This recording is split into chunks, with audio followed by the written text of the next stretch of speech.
Arms Deal.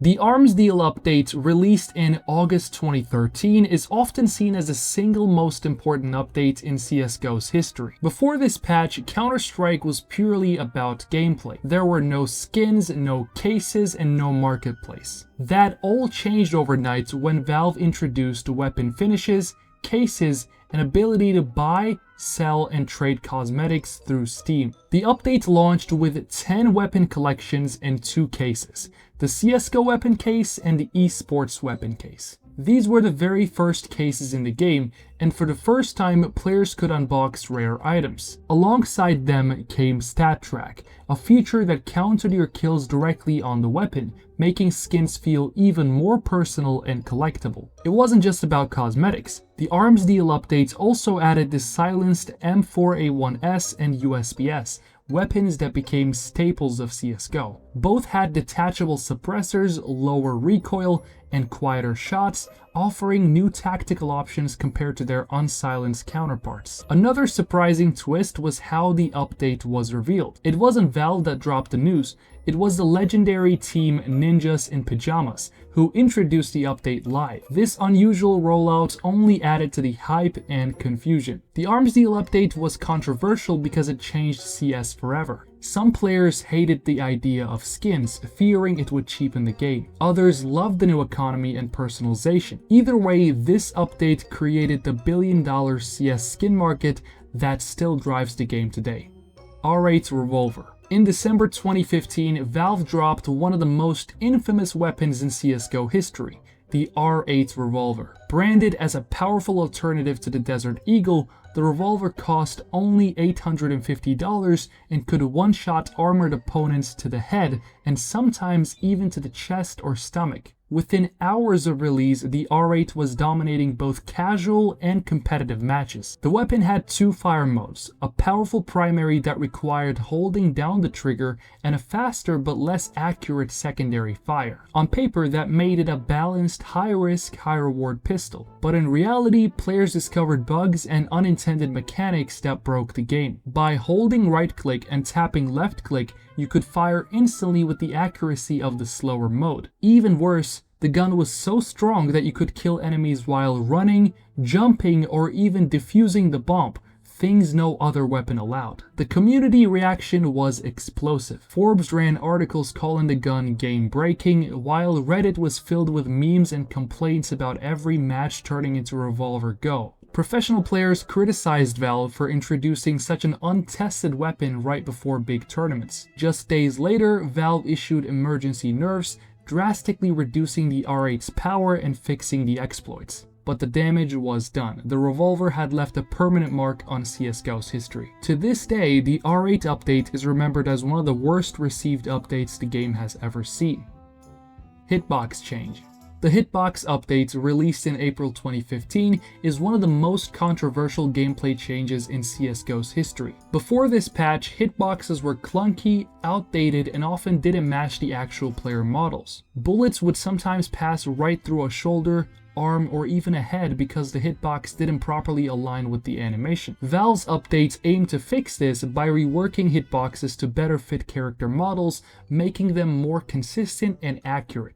On paper, it sounded like a huge step forward for competitive integrity, but in practice, it caused chaos. The biggest issue was crouching and running animations. After the patch, players who crouched or moved in certain ways became harder to hit than before. Some pros argued that it accidentally buffed peeking and made certain movements unfair. Overnight, the meta shifted. Players who adapted quickly to the new hitbox system gained a serious edge, while others felt the game had become inconsistent in a different way. The community backlash was immediate. Reddit and forums filled with complaints about broken headshots and unfair hit registration. Professional players also voiced frustration, saying the update was rolled out too quickly without enough testing. While Valve eventually smoothed things out with follow-up fixes, the Hitbox update remains a reminder of how sensitive CSGO's competitive balance is. Even small changes to hit registration can completely alter the way the game is played.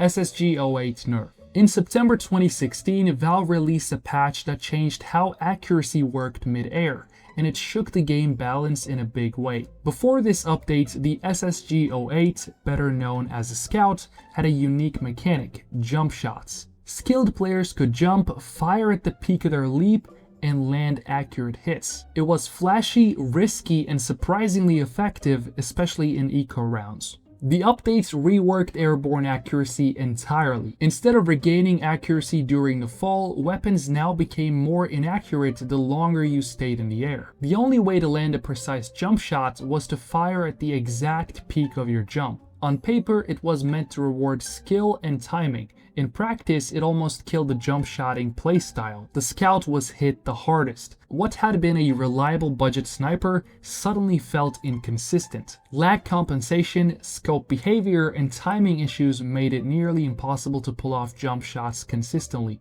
Pros and casual players complained that an iconic mechanic, one that had existed since CS Source, was gone. Valve argued that the change increased skill and removed unrealistic gameplay, but many players felt it removed depth instead. Reddit and Steam forums filled with debates, some calling the Scout useless after the patch. The jump scouting update is remembered as controversial because it erased a long-standing mechanic that players had mastered, replacing it with something less practical and less fun. Panorama UI. In 2018, CSGO got one of its biggest visual facelifts ever, the Panorama UI.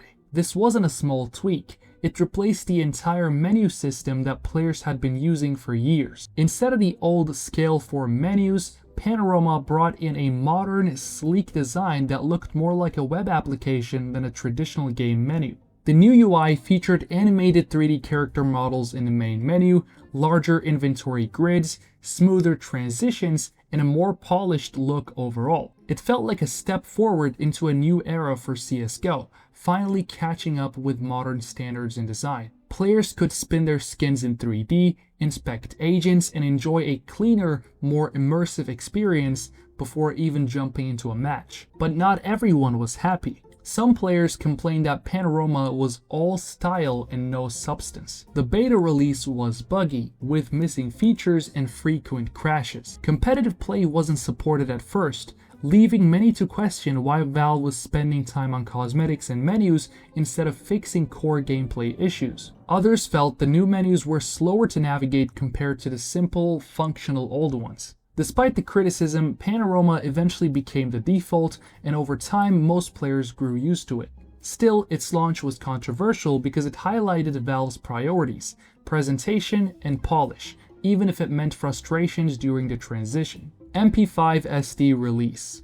On August 15, 2018, Valve surprised players with the return of a classic, the MP5. But this wasn't the same weapon veterans remembered from the earlier Counter-Strike titles. This time it came as the MP5-SD, a silenced submachine gun meant to be a direct alternative to the MP7. Equipped with an integrated suppressor that could not be removed, the MP5-SD promised stealthier gameplay, no tracers, reduced sound range, and lower muzzle flash. At first, the community was excited. The MP5 had history, and seeing it in CSGO felt nostalgic. But once players began testing it, problems became clear. Statistically, it was nearly identical to the MP7, except weaker. It dealt less damage, had worse accuracy on the move, and reloaded slower in certain phases. Its advantages, faster movement speed, quicker full reloads, and stealth benefits didn't feel strong enough to outweigh its flaws. Competitive players quickly dismissed it as irrelevant,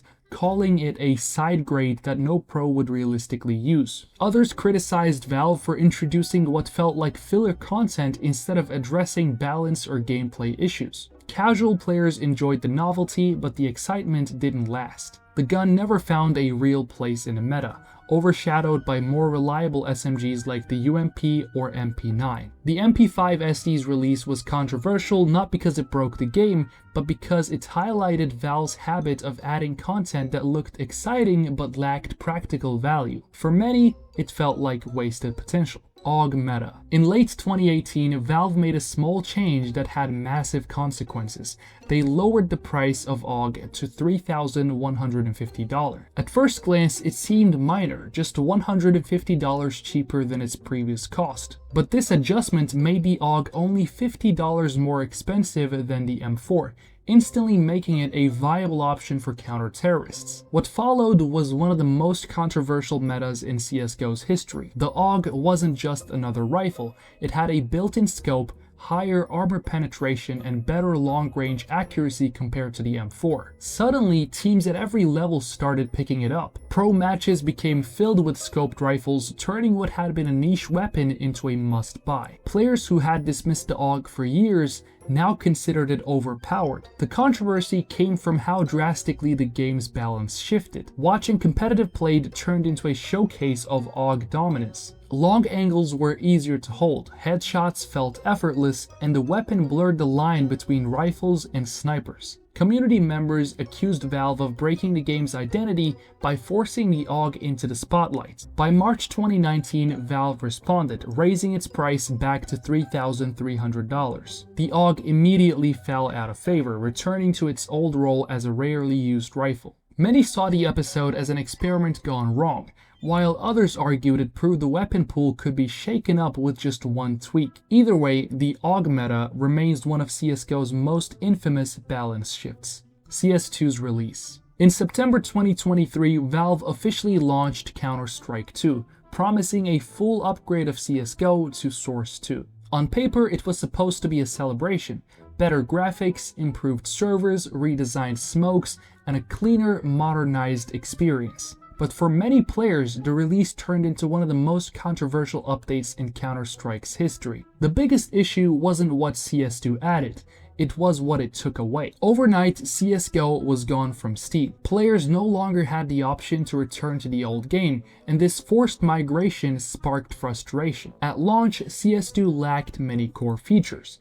Popular maps were missing, community servers were broken, and game modes like Arms Race and Flying Scoutsman were simply gone. For the first time, Counter-Strike felt incomplete. Competitive players also criticized the technical problems. Hit registration, sub-tick servers, and performance issues led to endless debates about whether CS2 was really an upgrade. Many argued that CSGO had been far more polished after years of refinement, and Valve had effectively replaced a finished product with something unfinished. The controversy wasn't just about bugs, it was about legacy. CSGO had a decade of history, from esports moments to player memories, and seeing it replaced so abruptly left many feeling alienated. Over time, updates improved CS2, but its release remains one of the most controversial moments in the franchise. For some, it marked a fresh start. For others, it felt like Valve had a forced sequel nobody truly asked for. And that was all. If you enjoyed the video, I would appreciate it if you could leave a like and subscribe. Let me know if you want a part 2.